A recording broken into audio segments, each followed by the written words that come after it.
রাজধানী ও আশেপাশের এলাকায় আজও শুষ্ক আবহাওয়া বিরাজ করবে। সকালে কিছুটা আর্দ্রতা থাকলেও সারাদিন আকাশ অস্থায়ীভাবে আংশিক মেঘলা থাকবে এবং বৃষ্টির কোনো সম্ভাবনা নেই। এছাড়া তাপমাত্রায় উল্লেখযোগ্য কোনো পরিবর্তন হবে না।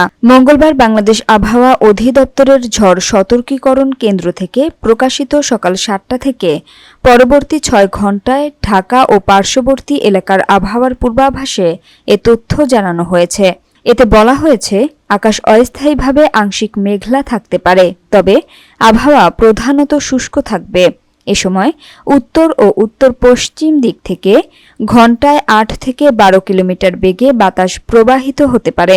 দিনের তাপমাত্রাও অপরিবর্তিত থাকতে পারে বলে জানিয়েছে আবহাওয়া অফিস।